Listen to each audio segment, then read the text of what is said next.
All right, everybody, welcome back to episode 3 of the Benchwarmer Sports Talk podcast. And today we are continuing to warm the bench for the Stanley Cup playoffs. However, this is the official Stanley Cup playoffs. We're finally to 16 teams, and we'll have proper best-of-7 series. And apparently, 7 best-of-7 series instead of best-of-5 series wasn't enough, and all these teams want to get even more hockey, and we'll talk about the games and the overtimes that are going on today, as well as a lot of other stuff in the hockey world, both from teams in the playoffs, teams eliminated, and everything else going around the league. Once again, my name is Labi and I'm joined as usual by Jacob Bussey. Jacob, how are you doing today?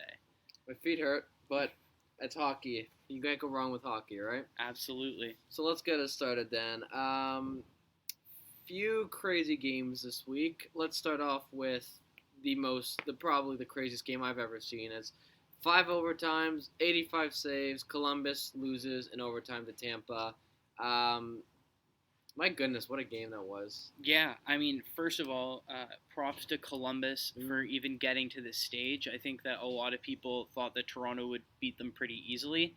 And so they were able to rebound in that Game 5 against the Leafs and move on to Game 1 against Tampa. And now it's a very similar situation where I think a lot of people are selling them short, think that Tampa Bay is going to run away with this series. And, I mean, to be fair to Tampa Bay, they were the much better team in Game 1, but they just couldn't solve Joonas Korpisalo in the net. Seth Jones and Zach Werenski logging major minutes, and I mean major minutes, like Seth Jones 65 minutes, played more than an entire game on the ice, and it just seemed like that game would never end. The shot that went in, like Braden Point in the slot, like the high slot, I didn't think that was going to go in, but he finally ended Columbus's dreams in that game. Yeah, I mean, I watched most of the overtimes, and by the time we got to triple overtime, I just started assuming that it wasn't going to find a way to go in. Well, we got the 4th overtime. I'm like, okay, this is ridiculous. Someone scored. And then we went into the 5th, and I'm like, okay, if this overtime, this is the 5th overtime, we've almost had 2 games. Yeah, and it was an eventful way to start. It was the first game of the first round, so the puck drop was at 3:10 p.m., and then there was the game taking place in Edmonton, the Calgary-Dallas Game 1. That puck dropped at 5:40. No, it was Colorado-Arizona, I believe. Oh, maybe you're right. No, I think it was Calgary because it was the Canadian broadcast team. Okay, I think you're right there. And so what ended up happening is that Calgary-Dallas game actually finished. It started 2.5 hours later, and it finished before the end of the Tampa-Columbus game. And it was such a long game that the first game of the Bruins Hurricane series actually got pushed back a day because the game had took so long. It started at 3:10 and the game was over at 9:30. That's how long that game lasted. Even that Carolina-Boston game, that game went into double overtime. And then they pushed that game back right? to 11 a.m. the next day, and they were like, all right, we'll have a triple header of games in that arena. And so the problem is, because they're only playing at the one arena, and they need, I think they said 87 and a half minutes, which is the most specific number possible. I know, it's weird. Why 87 and a half? But sure, NHL. Crosby curse. Maybe. No, but and a half, too. So it's not even straight 87. So you can't even blame Sidney Crosby for it. Right. But so what ends up happening is when these games go to multiple overtimes, it ends up pushing back the later games. And, when Carolina-Boston went to double overtime, I think a lot of people were like, oh, here we go again. Yep, this is happening again. I've seen this before. Luckily, I believe it was Bergeron. Yeah, Patrice Bergeron ended in double second overtime. It was a nice goal. Yeah, we also had Vegas winning their game last night in overtime. And then I believe there might have even been one more overtime game that I'm forgetting. Because Dallas and Calgary. Dallas scored 30 seconds ago. These overtimes are fun. Shout out to Robin Leder, beating his old team. Now they're 2-0 in that series, and if they win their next game, they take a huge stranglehold on that. And I think we both agree that Chicago really didn't have much of a chance. We also said that in Edmonton series, so this playoffs is definitely going to show don't count the underdog out. It's definitely Pittsburgh getting eliminated, Toronto getting eliminated, Edmonton all getting eliminated in these qualifying rounds. The underdog, they're here to play and they're here to fight. They're here to stay. Absolutely. Yeah, I think that's a good place to start. Just before we get into maybe the first series, we'll talk about being Vegas, Chicago. Just obviously with last week's podcast, we left it where there were a couple of game fours and game fives going on. Mm-hmm. So just to wrap up, sort of the end of the qualifier rounds.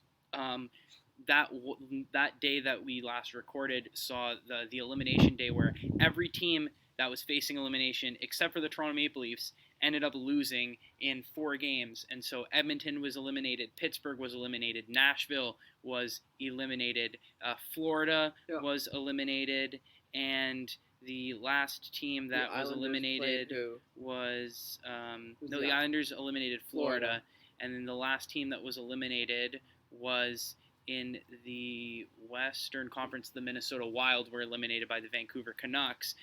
And so once again, Florida and Minnesota, not too surprising, so I don't think we'll talk too much about that. But you can argue Nashville's up there too. Yeah, I was going to say in terms of maybe Nashville, Edmonton, and Pittsburgh being a couple of the big shocks that got eliminated, and then Toronto, of course, getting knocked out in Game 5 a couple days later. They just delayed their fate, that's all.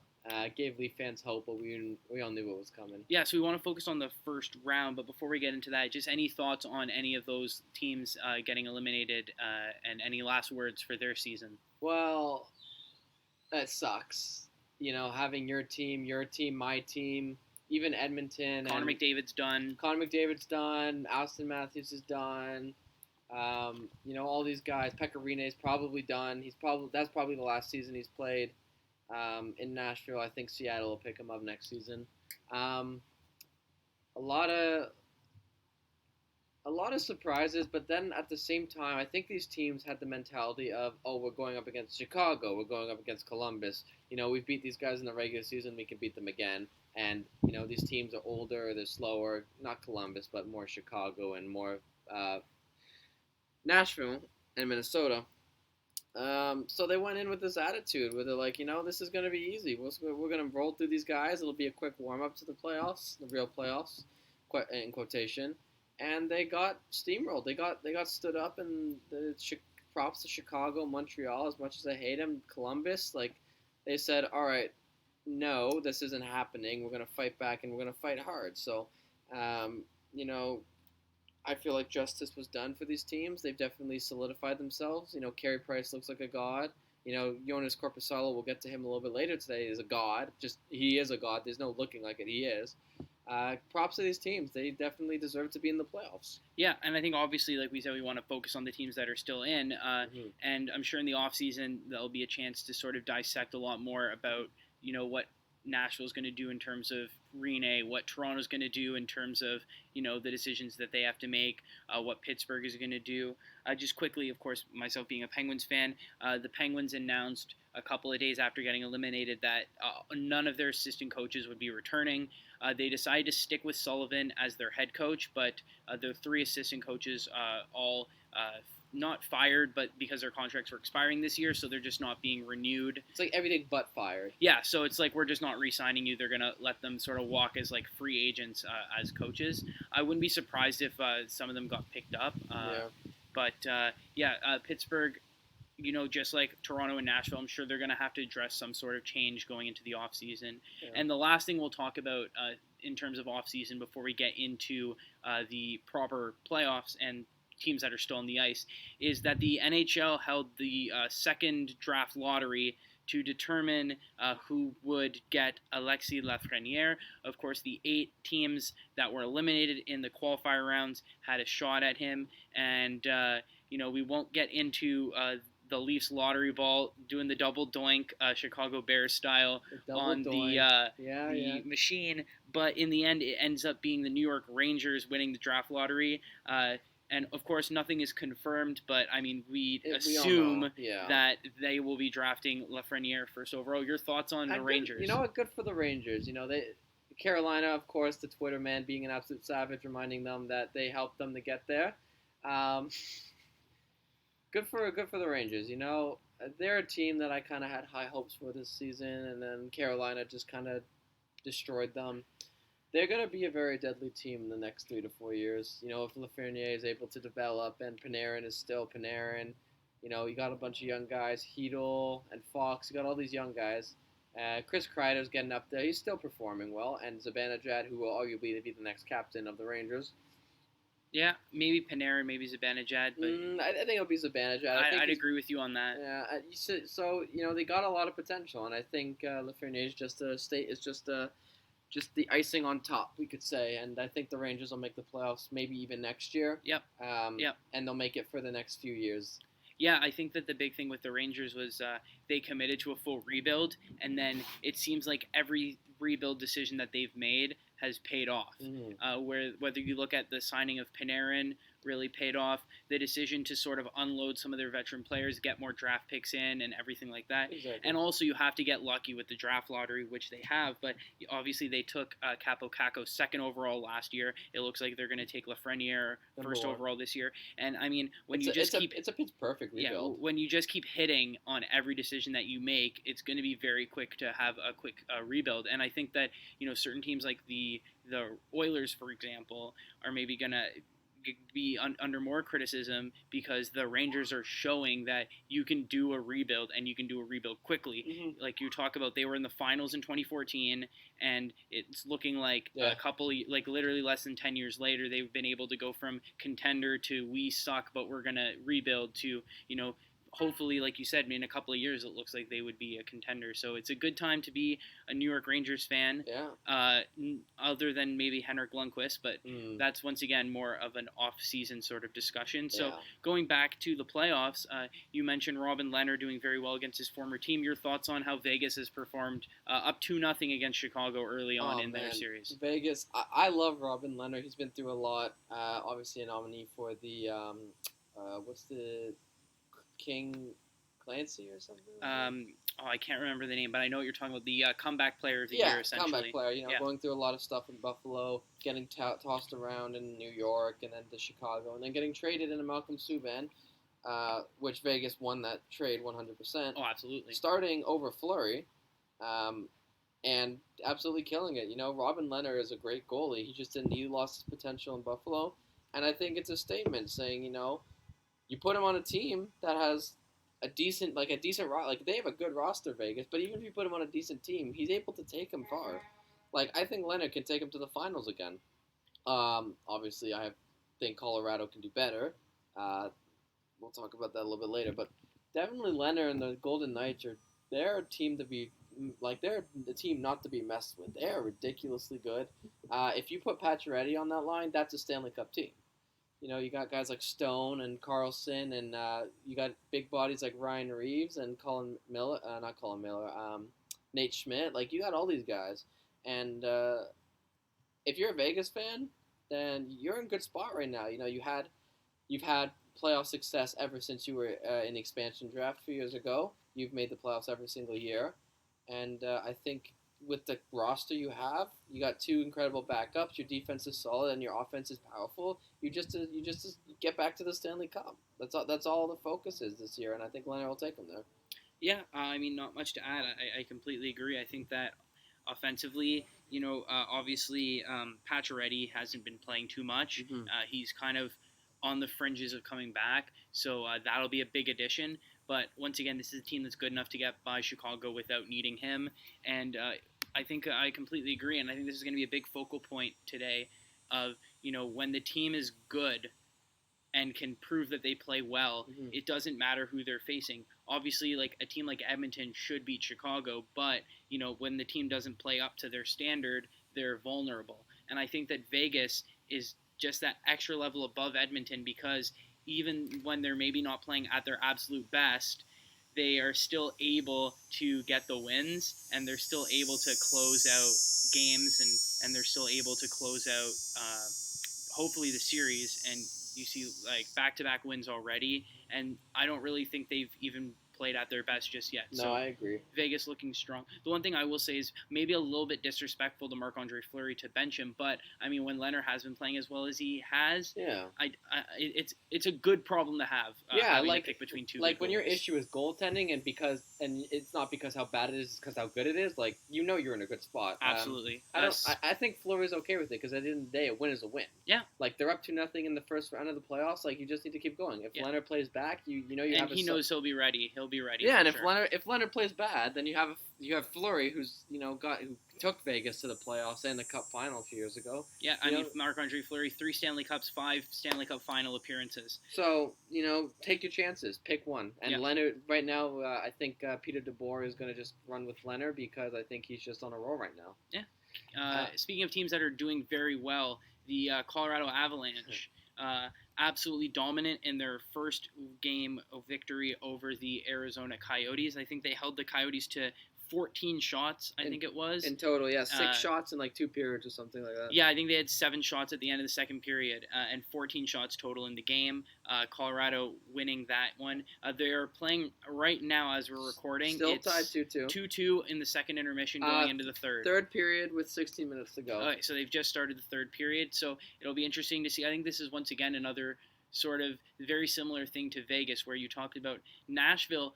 I personally think they outplayed Arizona in that series. It's just that, through the fantastic goaltending of Kemper, they were able to stay in games, and Arizona was able to do enough. And I think that, once again, Kemper playing fantastic again. Kemper's a god, he's man. keeping Arizona in these games. I just think that Colorado has that extra quality to them where they're able to close out games, they're able to get wins, and they're not going to be challenged as much in the same way that Nashville was. Oh, Kemper is an absolute god. He kept that team in until the final 5 minutes of that first game, and then, if you look back at all those goals, you can't blame Kemper for any of them. He's scrambling, he's trying to get his body across and make the save. It's just, when you're peppered, it's a big problem with maybe Toronto as well, is when you're peppered like that, or even Columbus, because we'll talk about that after. When you're getting outshot like 30-7, like what do you expect? Like one shot is gonna go in. Kemper played absolutely outstanding that game. I don't blame him for that loss at all. 2-2, obviously, the offense was able to get some stuff going. At least they're scoring a bit now. Yeah, they got 2 goals past Grubauer, but again, I think I agree with you. McKinnon has turned on his playoff mode, and that first line looks absolutely deadly. Defense is playing solid. This is why myself and a bunch of other people have Colorado to win the Cup. Yeah. I think arguably they had the fastest rebuild. They had that awful year in 2016. They went 17, 39. Like they had a Detroit year. They turn it around and make the playoffs. Yeah. So, granted they were injury plagued and, just goaltending was an issue. But they're able to develop their players. And I think, like always, I think that series will be a very interesting series. I think it's not written off well and done. I think if Colorado wins tonight, they'll definitely be the favorites after that, like they already weren't. If Arizona wins this game, it's tied 1-1 in the series. Arizona has momentum. Yeah. So it can go either way at that point, in my opinion. No, absolutely. I think that's why this is a big game for Colorado to try to close. Close it out basically. Close out a win, take a 2-0 lead, and the one thing I did really like about Colorado's performance, at least in the first period of this game, is obviously, like you said, Kemper keeping Arizona in Game 1 for as long as possible. The 3 goals that Colorado scored were in like a 2-minute span in the third period. Yeah. So it was 0-0, and then a minute and a half later it's 3-0. I like that McKinnon in the first minute of the first period basically opening the scoring very early for Colorado. Obviously, they weren't able to hold on to that lead. It's still 2-2, but I like that a leader of your team basically says, we didn't score until the third period in that game, even though we were the better team. We're going to come out even stronger. We're going to start out strong, and they start out strong with that 1-0 lead. And we will keep you posted with score updates as the game might finish as we are still recording. And as we move on to the other Western Conference series, we have the 2 Canadian teams still alive in the West, and we will talk about Calgary first. Calgary really giving Dallas all they can handle. They win Game 1, and then, of course, they played a back-to-back situation, I believe it was. Quick update. Yep. This is actually an East team. Montreal now has a 3-0 lead over the Philadelphia Flyers. Wow, we'll get into that series as we switch. Yeah, over let's to East. talk about the Calgary. Let's talk about that Calgary too. wins game 1. Dallas comes back, wins game 2 in an absolute shootout, 5-4, with scoring the winner with about 30 seconds left in that one. Miro Heiskanen scores the winner, second of the night. That game was ridiculous. Both goalies looked absolutely shaky. Ben Bishop did not look like Ben Bishop, and I don't know what Cam Talbot was playing like. He was playing like absolute garbage. And he deserved it. They deserved that loss. There was like 3 or 4 lead changes that game. It was ridiculous. I think it's interesting that they go Khudobin game 1, Bishop game 2, neither goalie looking particularly strong. But the difference is Khudobin got the win. And it's a little unfortunate because Khudobin wins and Bishop doesn't. And Khudobin was only scored on way less than Bishop was, right? So it looks bad. It's the same thing with like if you're Bishop got the win. Bishop played worse, but Bishop got the win. That's what I meant. My apologies. So Khudobin plays game 1, only lets in 3 goals.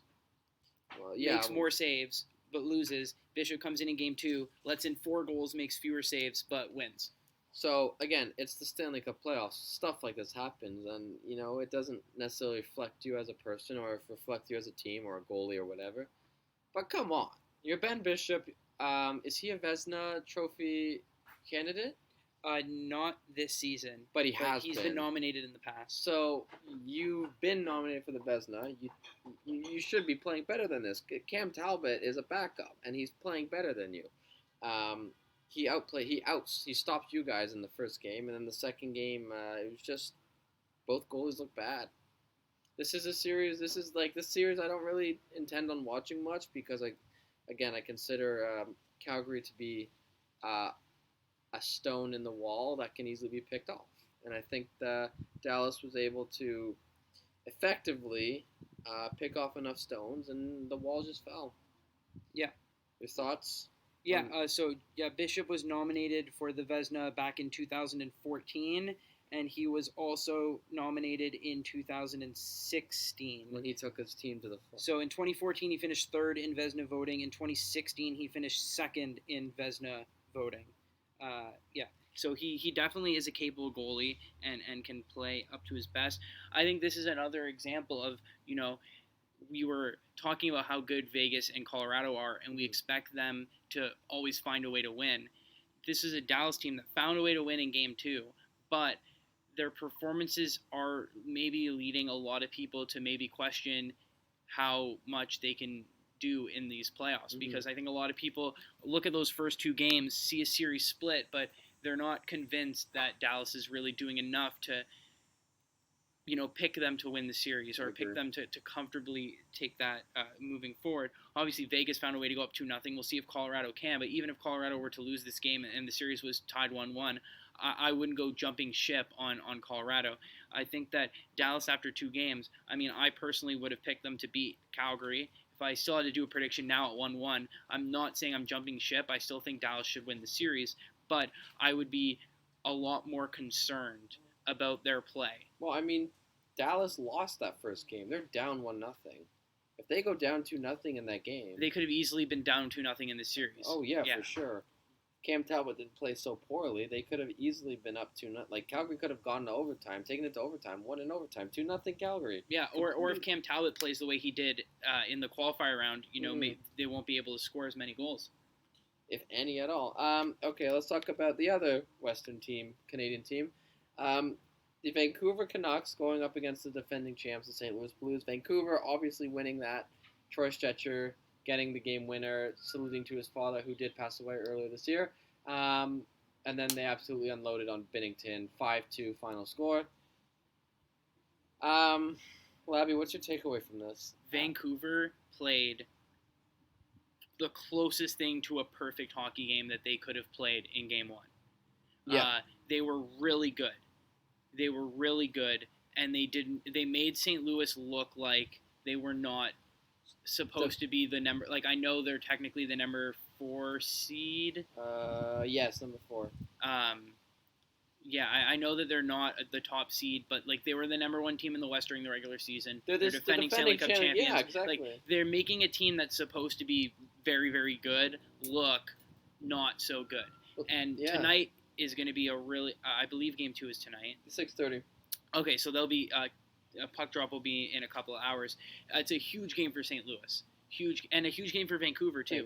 Vancouver can take a 2-0 stranglehold. Vancouver. The thing about this is as much as I want to commend Vancouver for playing so well, is they need to do that, 4 or 5 more times this series if they want to knock out St. Louis, and they are definitely capable of it because they've shown that they can play very well. But are they going to be able to go against the experience of St. Louis? That's the thing. It's a matter of the same way I wasn't ready to count out Dallas after 2 games. I'm not ready to count out St. Louis after 1 game, and I think that they can definitely recover. But once again, I'm not necessarily jumping ship, but I think that there are a lot of question marks and some concerns that you can talk about. And this goes back to the play-in rounds as well, where Dallas and St. Louis did not look good in the play-in rounds. No, they didn't. They really didn't.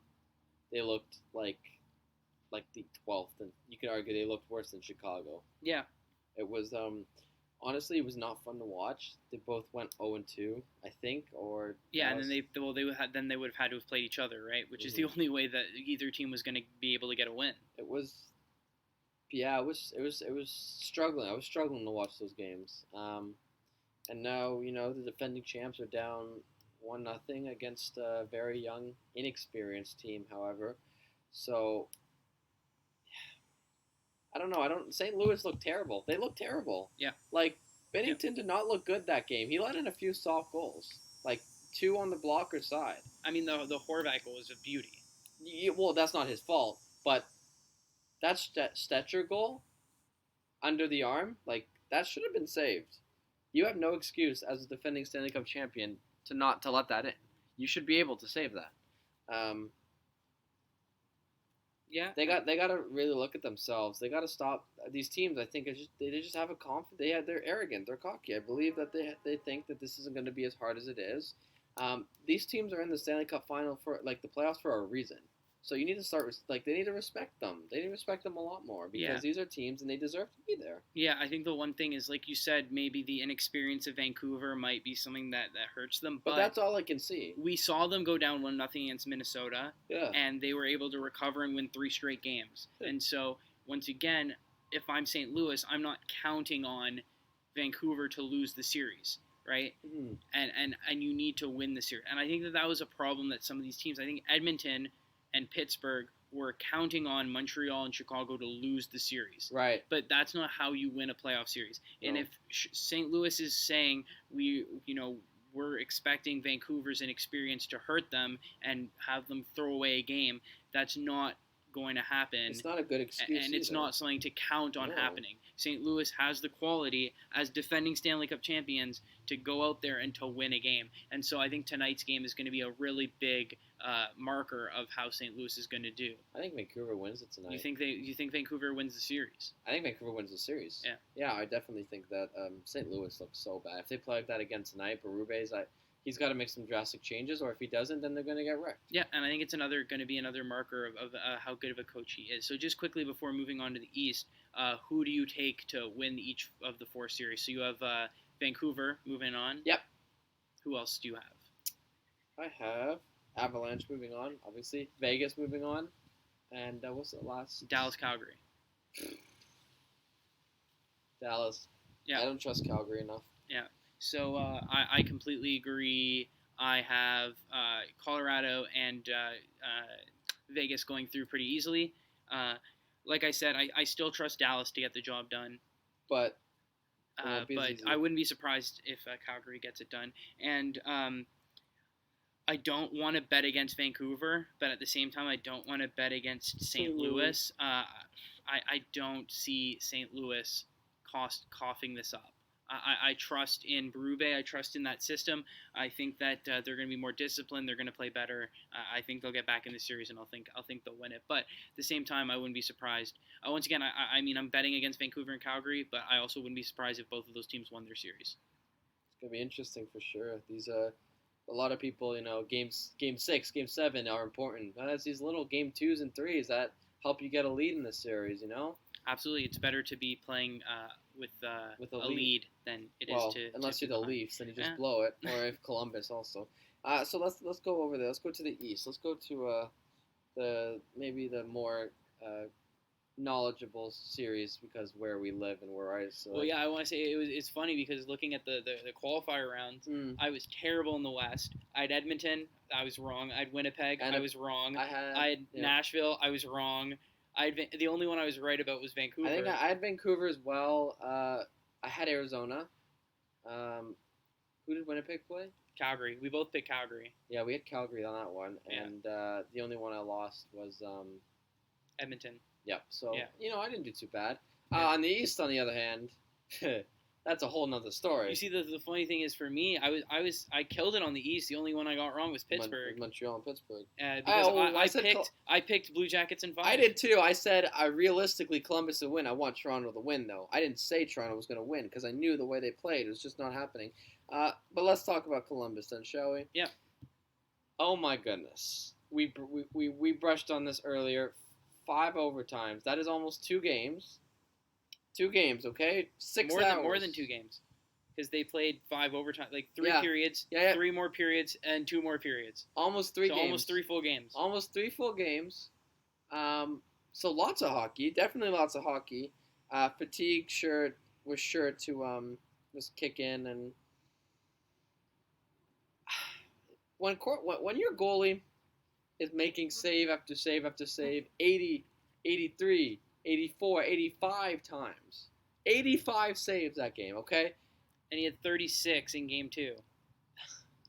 85 saves. That is unbelievable. And they still lose. They gave.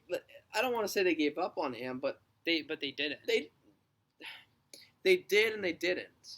I mean, because they were being outplayed. But if you look at the goal, they block a shot, which they were blocking shots all game. I think they said the stat. I think Columbus had something ridiculous, 50 block shots in that game. Yeah, you obviously. So they block a shot, and then the puck comes out, and it falls to Braden Point. And I think they just got unlucky that that's where the that's who it is. That's where it is. That's how it's shot. And so I don't want to say they gave up on them because Tampa Bay was the better team that entire game, right? Right. And I don't think Columbus sort of tapered off in their performance. I think they had a lot of really good chances to win it. But the game was mostly stop.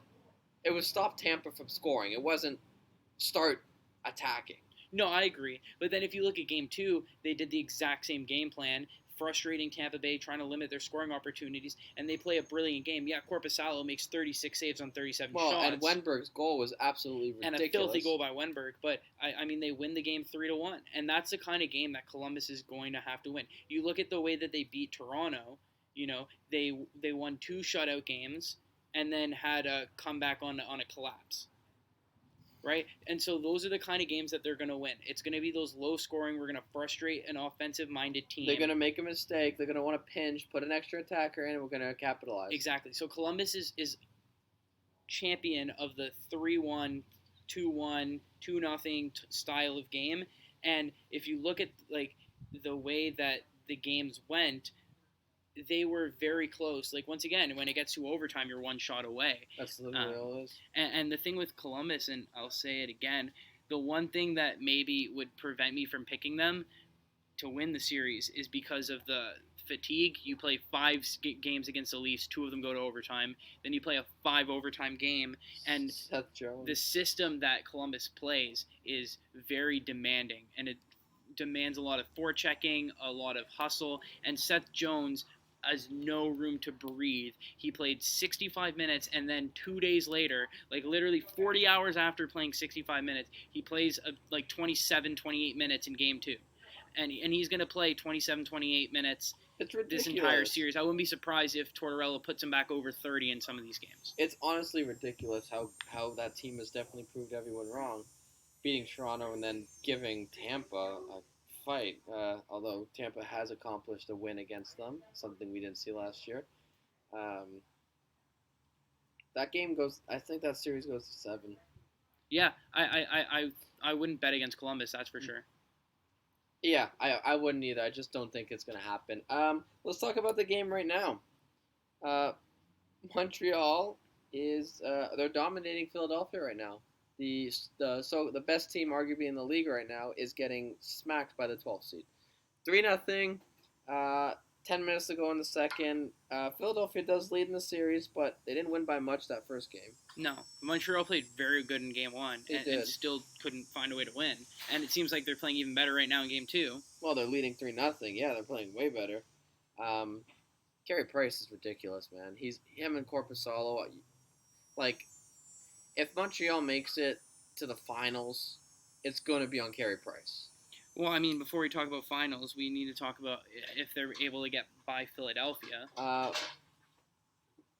Maybe they'll win this game, and then they'll lose 2, and then they'll win 1, but I don't think it goes to 7. And I agree. I think, if Carey Price and Carter Hart go at it, if it's a battle of the goalies, Carter Hart, I think, comes out of that. I think Carey Price is getting too old. No. Yeah. No, I disagree. Yeah. I think Carter Hart right now is in his prime, and I think, well, okay, you can obviously, Carey Price is obviously one of the best in... I think Carey Price is the best goalie in the world. I will disagree with you on that. I would say either Vasilevsky or Bishop when he's at his best. Yeah, Bishop can take a team to the playoffs. I mean, on current form, Bishop is terrible right now. Oh, well, yeah, right now. But I don't know. I guess Vasilevsky, but I think if you put Vasilevsky in front of the Montreal Canadiens and you put Price in front of the Tampa Bay Lightning, Price is as good, even better, and I don't think Vasilevsky can keep up those performances. I mean, obviously, I'm going to disagree. I think Vasilevsky is the best goalie in the league right now. But Price is up there, man. Like, a healthy Price is deadly. He's a deadly player to deal with. Yeah, and I think, once again, obviously Pittsburgh played terribly against Montreal. Obviously, I need to give Montreal credit because they're still able to, deliver and win. And I need to continue giving them credit because they played very well in Game 1. It looks like they're playing very well in Game 2. Yeah.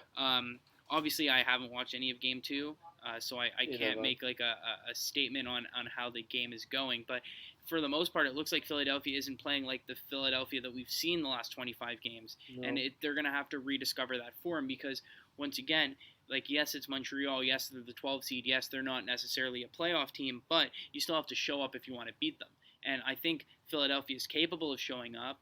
I just don't think they have so far. And the fact that it might be a 1-1 series might be a real, wake-up call for them to start performing. Well, also take in that Claude Julien had to go back to Montreal. Yeah, so obviously, our thoughts go out to Claude Julien and his family, wishing him a speedy recovery. Was it an artery or something? It was a cardiac incident. So he had chest pain. He went to the hospital, and he went back to Montreal to recover. So obviously, our thoughts are with him and his family. And the Montreal Canadiens will be coached by their assistant coach for the remainder of the season. And that might be a good rallying cry now because, the Habs are going to want to do it for their coach. Julien. Yeah. Then again, you had play for Spezza, you had play for Marleau, you had all these teams. So, no, absolutely. And I think the thing with the Habs is they have that team that's a team with heart. Like so the whole play for someone thing, like I believe that the Habs were playing for their coach even when he was the coach because they bought into his system, they believed in him and his abilities. So now the fact that he's going through a health related thing, I think that might even just reinvigorate the faith that they have in their coach. Ignite a fire. Yeah, and I think what we've seen is like the teams that are performing at their best are teams that have full faith in their coach. You look at Columbus, that's a team that fully believes in the system that Tortorella has put out for them, and moving forward. We're going to talk about the performance of the Islanders and why they were doing so well, and that's a team that also buys into their coach. Yeah, and so just. I agree. Like, look what Torts did in Game 2, or not Game 2. Yeah, it was Game 2 when the Leafs won. He just made a fool out of Dubois. He goes, he yells at him. He gets his anger out. Dubois takes it. Yeah, whatever. Comes back, scores a hat trick, wins in overtime with his hat trick goal. That's a coach for you. There's a difference between a leader and a babysitter. And Tortorella is a leader. He has been, and you and I both know that he's a leader. He's not afraid to show his emotion. He's not afraid. He's a very emotional person. I think that definitely has an effect because if you get fired up, your players get fired up. If you get pissed, your players will get pissed. They want to come back and they want to win. So I think. Oh, quick update: Avalanche scored with 2.5 minutes to go. It's now 3-2. Yeah, so there you go. That's what this again goes back to. That's just a team that finds a way to win, finds a way to close out games. They have about 2.5 minutes, you said, to close out a victory in that one. So we'll keep you posted when that one becomes a final, or if the Coyotes are able to get back into the game. But no, I absolutely believe everything that you're saying is absolutely true. You look at these are teams that know systems, that buy into their coaches and everything that goes on there, and they really. It's really easy for them to play at their best, and there's a coach they're able to buy into everything that they're saying, and that leads to more success. And we've seen that with Columbus under Tortorella. We've also seen that with the Islanders under who I believe is the best coach in the NHL, and Barry Trotz. And obviously they pretty much steamrolled Florida, even with Bobrovsky playing like old Sergei Bobrovsky, and they fall down 2-0 to Washington in Game 1, but absolutely no panic. They score 4 unanswered goals, take Game 1 4-2. They lead that series 1-0. I believe Game 2 is tonight at 8 o'clock, if I'm... Islanders and Capitals. I don't know. I couldn't tell you. Yeah, but either way, it's 1-0 for the Islanders.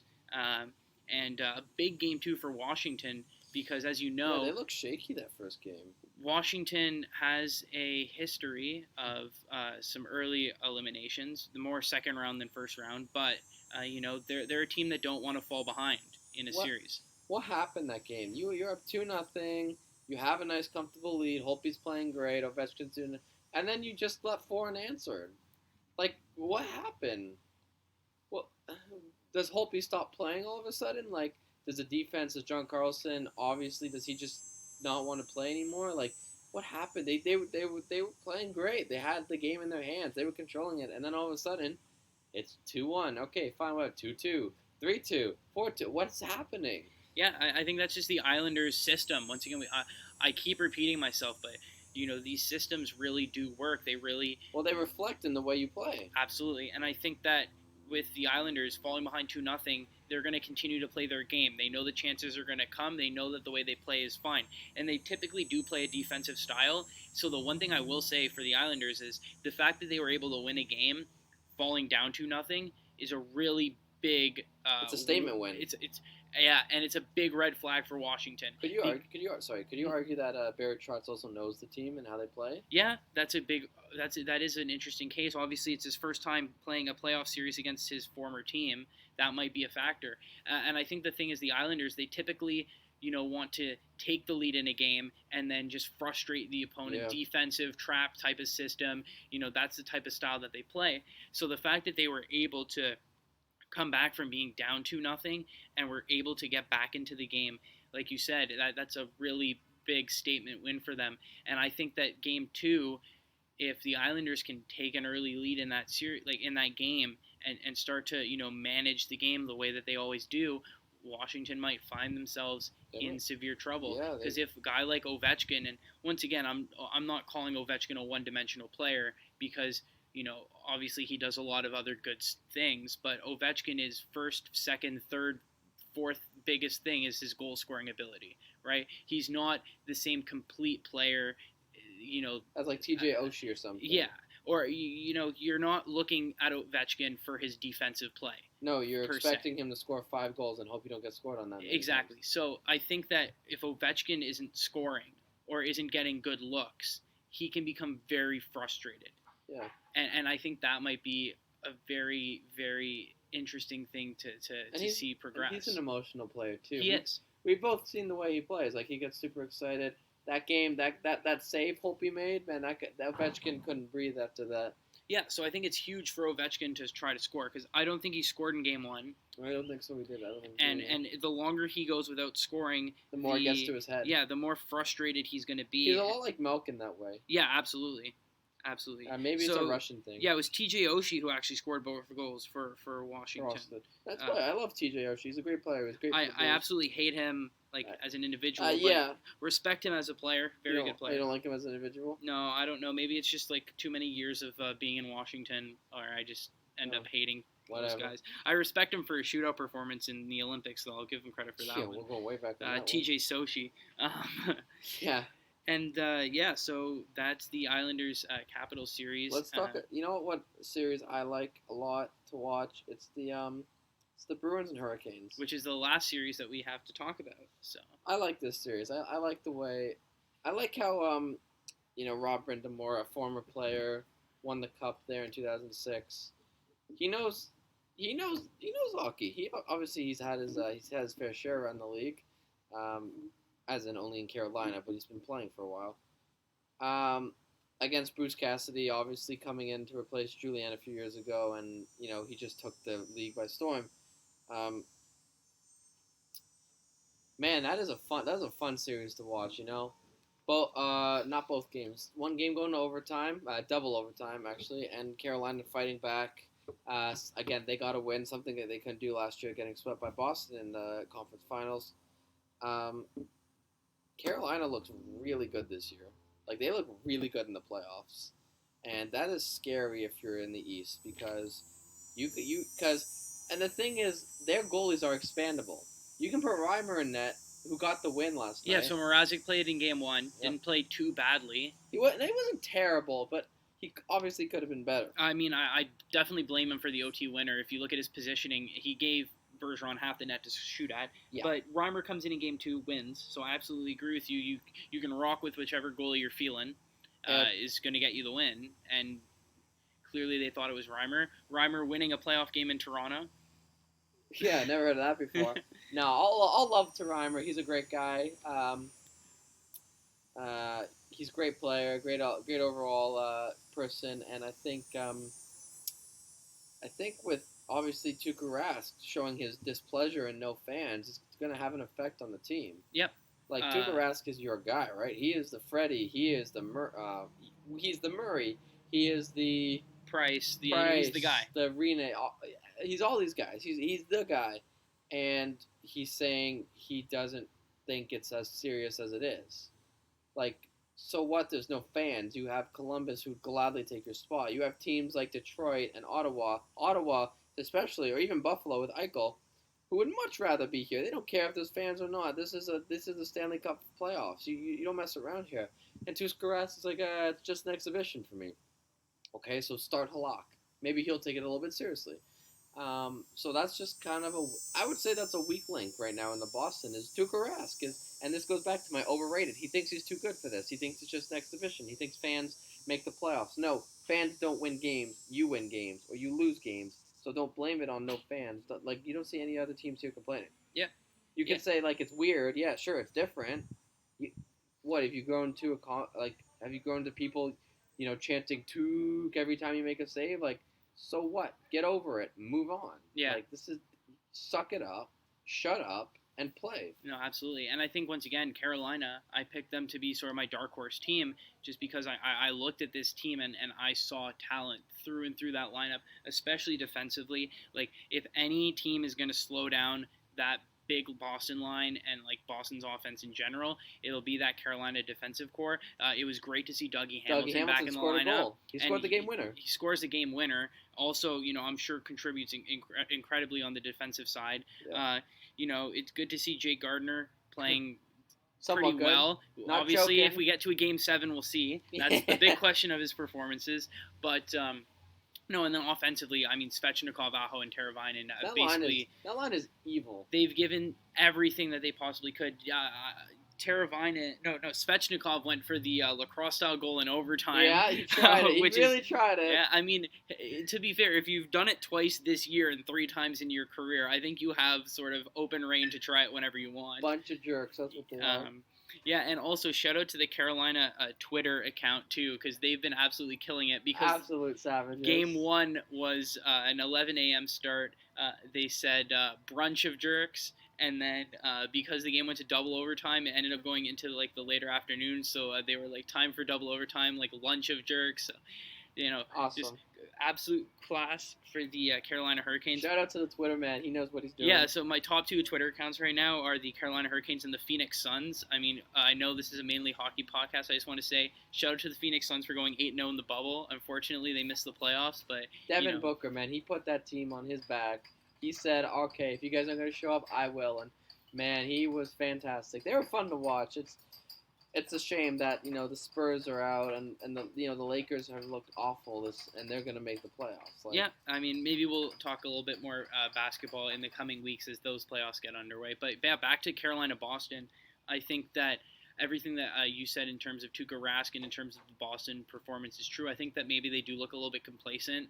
They look like they're not taking it as seriously. To show, when I said Tuukka Rask is overrated, he's acting like he's overrated. He's acting like he's the best, which right now he's not the best. Yeah. He's playing like garbage, and he's treating this like a joke. Yeah, so going back to the 4 Eastern Conference teams, no, makes perfect sense. I get a little heated because everyone thinks, again, he could have been the Toronto Maple Leafs. He'll be the best, put that aside, he'll be the best Boston goaltender to never win a cup. We'll see. So the Avalanche game is now final. Yeah. So Colorado takes a 2-0 lead. Hell yeah, let's go Avalanche. So yeah, once again, finding a way to win, and Montreal is now up 4-0. Jeez. Tatar has 2 goals, Kotkaniemi's got 1, don't know who got that last one. I don't. It literally just pulled up now. Like I just got the update, so we'll tell you who scored when we get that information. Unreal. As we're finding that information, who do you have going through in the East in each of the 4 series? Philly. Philly's gonna win that series. Carolina's gonna win that series. Boston's gonna get a first round elimination. Who else we got? We got Islanders. I think the Islanders are gonna come out of that. I think it's going to be a bloody Game 7, like bloody and go to Game 7. I think the Islanders coming out alive. And, oh, man, this last series. See, like, Tampa's a lot like Toronto. Very offense heavy, and defense is not as developed, although it's the Tampa Bay Rangers, obviously. They got so many Ranger players on their team. I think Columbus wins that series. I think Columbus is going to frustrate the hell out of John Cooper, Yanni Gord, Braden Point, and then Vasilevsky. It's going to be Vasilevsky's going to land a bad one like the save did years ago in 2018. There's going to be one goal that just changed. Like even last year's, he couldn't make a save after they came back in Game 1. It's going to be like that again, I think. And otherwise, if Vasilevsky plays like Vasilevsky does, then Tampa's going to win that. But I think Columbus, the way they're playing is it's absolutely ridiculous. It's unbeatable. Yeah, I mean, I was going to say maybe some more interesting predictions on the Eastern Conference side because I was going to take a bunch of upsets, and then you take a bunch of upsets as well. So we're going to end up being pretty similar. Yoel Armia with the goal for the Montreal Canadiens unassisted. Oh, the Finnish freak. So Armia makes it 4-0 Habs.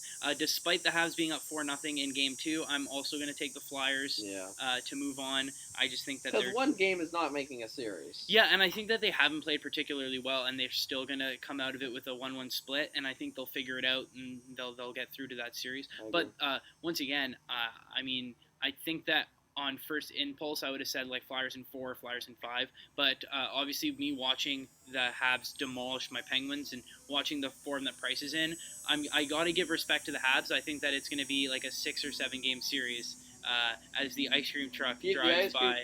Yo, I haven't had one of those happen in years. They come down my street like literally every day. Oh man, I gotta come here more often. Maybe they'll be our first sponsor in future episodes. Yeah, Donkey Kong. Who knows? Who knows? If they can sponsor my old house league soccer teams. Oh yeah, those are good days. Quick throwback to 2006. Yeah. Oh yeah. So I'm gonna pick the Flyers to win in the series. Okay, Carolina, Boston. I think Carolina. I agree with you. I'm gonna agree. I once again I picked Carolina from the beginning to be the dark horse team. You did. I have them going all the way to the conference finals, maybe even the Stanley Cup finals. And the one thing I'll say about Carolina, the last thing I'll say about Carolina is talking about teams that believe in their coach, talking about organizations that believe in their coach. Rod Brindamore was fined $25,000 for comments he made after Game 1, and we'll talk about that. The officiating, because that goal that they challenged for, I don't know how that goal stood up, because I thought Mrazek freezed the puck and they sort of jammed away at it. Again, I don't know how that. Once again, I'm not an official. I don't know the official rules, but it looked like he froze that puck to me, and it shouldn't have been a goal. They said so then he didn't cover the puck. You lost sight of it. Blow the whistle dead. Yeah. So I still have some questions about that one, and so Carolina could have won that game if that goal doesn't get. Obviously, I think Carolina should have won the whole what if situation. Maybe Boston would have found a way to tie it up anyways. You never know. But yeah, he was fined $25,000, and what ends up happening is the Carolina ownership. Ended up paying the fine on behalf of the head coach, and because they back what he said. They back what he says, and the fine was $25,000, and they put the check up on their Twitter account. Speaking of Carolina's Twitter account, and they wrote the check for $25,017. The 17, of course, being Rod Brindamore's old number when he used to play for the Carolina Hurricanes. So, once again, I mean, you talk about players who buy into their coach. It also helps when the organization buys into the coach as well. It's definitely it's a machine that just works super well. Like, there's no fighting. It's not like Eugene Melnick and the players or something like that. It's the players back the coach backs the system backs everything else. Yeah, and the ownership backs the manager, the coach, everything. I mean, everyone works together. We talk about Rod Brindamore. Also, credit to their general manager for getting Sammy Vatanen and Brady Shea in those trades and picking up everything on that back line. So yeah, I have Carolina moving on. That's funny. That's 17. Yeah. So I'm actually going to go with the Washington Capitals. I know the Penguins fan picks both the Flyers and the Capitals to advance, but I'm trying to be realistic here. I don't want to just go off of rivalries. I think that the Islanders are really going to challenge them, but I think that the Capitals have the playoff experience to be able to see it out. I think it's going to be a tight series, 6 or 7 games, but I can see Washington going through. And I mean, I picked them to beat the Leafs. So I gotta keep riding with my underdog story. I'm taking the Blue Jackets, and the other reason why is there are certain teams that I trust and certain teams that I don't trust, and I don't trust the Leafs to win a playoff series, and I won't until I see it happen, and I don't trust the Lightning to win playoff series because I haven't seen it. Like, they continuously choke, so I'm not going to bet on them. Where at least Washington recently has shown that they can be successful in the playoffs, so I have more faith in Washington than I do in Tampa Bay because of experience. And, moving forward, even myself as a Penguins fan, I used to go into the playoffs optimistic that we would win a series no matter who we were playing. Based on our performance in the last 3 years in the playoffs, I don't have that anymore. And so I'm not going to, bet on my own team in the future. And in fact, we'll talk about this in the future. I don't think we might even miss the playoffs next year, right? Yeah. And so once again, I buy into system. But the reason I'm picking Columbus to go on and not the Islanders is because I trust in Washington to see out the win, given their playoff experience, and I don't trust Tampa Bay. And that's why I'm picking Columbus to beat Tampa, but why I'm picking Washington to beat New York. Fair, I give you that. These playoffs have definitely shown us anything's possible. Sometimes you bargain for more than you get. Sometimes you get more than you bargain for. That's the saying. I don't know what I'm saying. Yeah. Sounds about right. You get 2 games, almost 3, in 1.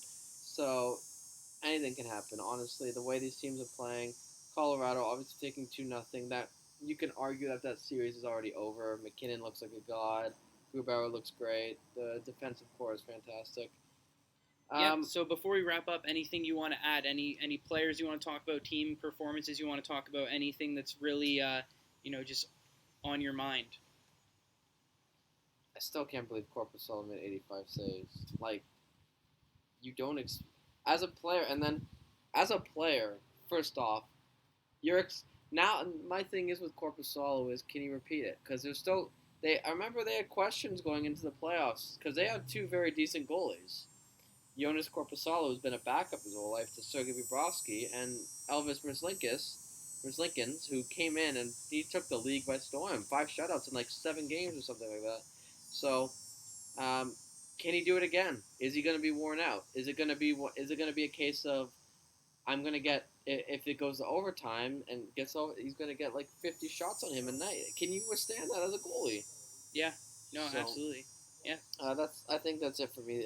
What about yourself? Yeah. So just one last thing that I'm keeping my eye on is for the teams that played in the qualifier rounds, being able to manage fatigue, particularly Columbus. The only reason I was thinking about maybe not picking Columbus is because 5 qualifier round games, 2 overtime games, then the 5 overtime game, and the system that they play is very intense. But it looks like they're just so well conditioned. And I mean, Seth Jones looks like he could play forever. So it's going to be interesting to see if that becomes a factor. And then for the teams that were playing in the seeding games, how quickly are you able to switch from regular season intensity to playoff intensity? And we saw teams like Colorado and Vegas make that switch quickly. They're already up 2-0 in their series. Exactly. We've seen teams on the other side. You look at Washington is staring down the face of potentially being down 2-0, St. Louis potentially being down 2-0, and it looks like the Flyers haven't really played that great coming out of the gate. So it's going to be interesting to see if those teams can switch into playoff mentality and how quickly they're going to be able to do that. I agree. I think that's a good way to wrap it up. Yeah, so we once again want to thank you for listening to episode 3. If you're listening where you find any of your podcasts, obviously we're on Apple Podcasts. Feel free to leave a 5-star review.